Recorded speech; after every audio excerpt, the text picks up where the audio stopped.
Hello YouTube, this is David here with Code One Solutions. Today we have a Porsche Cayenne that we just finished upfitting. Before we get into this video, please consider subscribing to our channel. It really helps us out. Alright, so jumping into it. Right now we are in Slide Switch 3 response mode. Looking at the grill, we have 4 M-Powers. These are actually M-Power trios. 4 in the grill. Then we have 2 by the fog light area over here, 1 on either side. We mounted this in a spot where it's very unassuming, where it's nice and center over here. We drilled 1 small hole for the wire to go through, and the rest is double-sided tape over there. So this is a lease, and when the car goes back, we put a small factory-looking cap, and it's virtually unnoticeable. Over here in the grill, when the lights are off, it's also very unassuming. It's nice, it's hidden. We actually secured it over here to a small little metal plate right behind it, and it's sitting there really nicely. I think it came out real nice over there. Up top, we have the Wayland Inner Edge Duo. This is actually the Weekend X model of it. And in response mode, in Slide Switch 3, it was flashing red-white. Moving along to the side of the vehicle, we have the Wayland Tracers on the running board. These are the 5-segment tracers, the Duo, I believe. In the third side window, we have another M-Power trio. In the rear of the vehicle, we have more M-Powers, so 2 M-Powers by the license plate area. We flashed the factory brake lights, as you could see. And also we have a Fusion 600, I think Quantum, I believe. Now, what's cool about this car is how we mounted the interior light bar. So this car, again, is a lease, so we can't make any permanent holes in this. So part of what we did is the interior light bar is mounted with no holes whatsoever. We actually worked with the customer. We custom made a bracket that gets double-sided tape to the front windshield, and it actually came out really nice. Going to Slide Switch 2. This customer responds in 2 response areas. One of them is in New York, which is a red-white mode, and one of them is in Jersey, which is a blue-white mode, as you could see over here right now.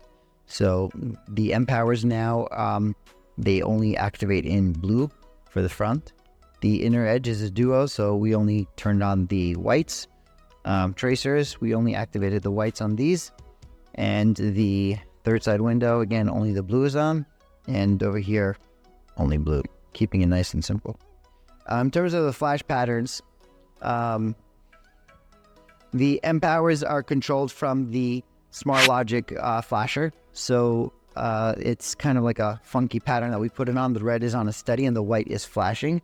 We tried to match that on the inner edge, even though it's on a different flasher, but we tried to match that pattern. The side running board lights are on the standard triple flash that we pretty much always do. Third side window, we match the same pattern as the front, and the rear is on a Comet Flash 75. We are in the trunk area by the spare tire. This is our 4200 brain. That's our Abrams Tornado amplifier, and just below, underneath that, is our secondary siren amplifier. Now, one of the automations that we did on this car, which we normally need a core for, is the Slide Switch 3. When you get on scene, all you need to do is turn the engine off, and on Porsches on the left sides, kind of funky. Turn it off, and then boom. Car goes into scene mode automatically. You don't need to press anything. It does it automatically. Then you get back in your car, you start your car, and then it activates response mode. Activates driving mode, and then you get on scene. Shut the engine off, it turns automatically to scene mode. That's automation. So going through the controller itself, you'll have your standard slide switch 1, 2, and 3. Slide switch 3 is the main one that we're going to be using that we showed you. Slide switch 2 is the blue response mode. And slide switch 1 is kind of like a, I like to call it a roadside assistance mode. So you have your rear traffic advisor goes to center out, and your front just turns into a nice warning pattern, I guess. Now, going through the buttons over here, you have your standard Whale, Yelp, and Pierce.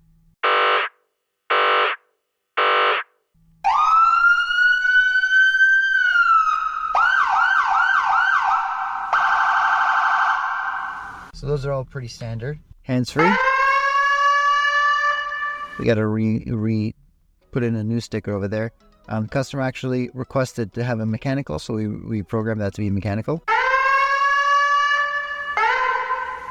This button is the dual tone button.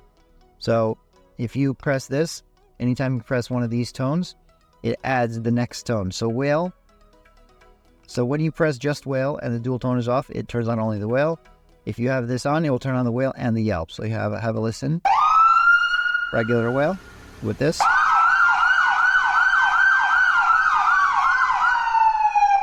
And the same thing goes for Yelp. Yelp will have Yelp and a Pierce. And then Pierce will have two Pierces.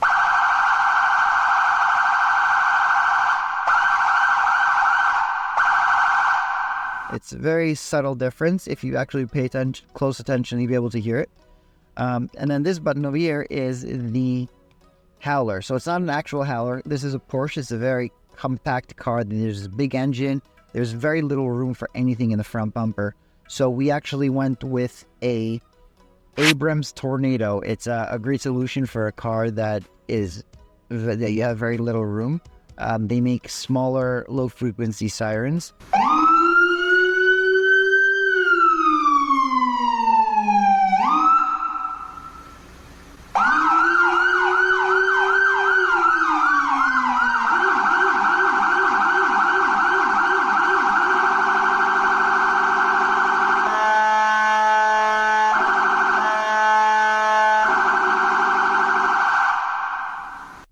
Over here, you have your traffic advisor. So one click is traffic advisor left.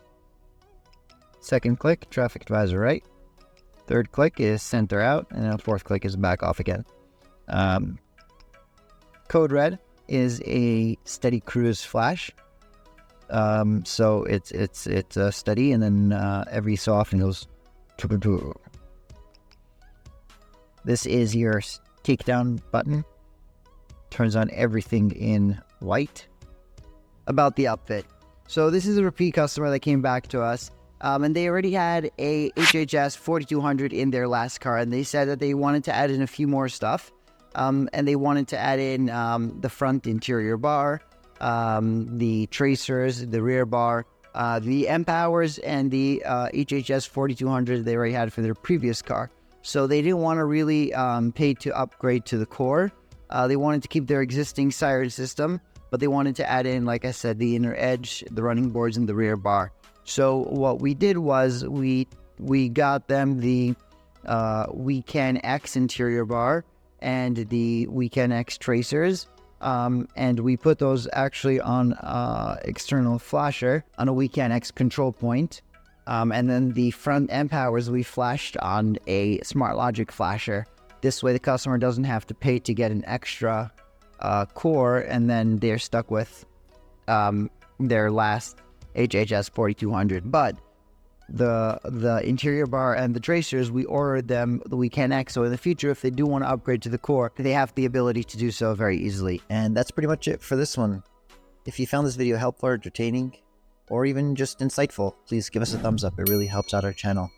If you're in the market for an emergency vehicle upfit, whether it's for an agency vehicle or even a privately owned vehicle, you can count on us for outstanding service, superior workmanship, and incredible speed. Just give us a try. If you are a lights and sirens enthusiast and you like the kind of stuff you see in our videos, please consider subscribing to our channel, and we'll see you in the next one.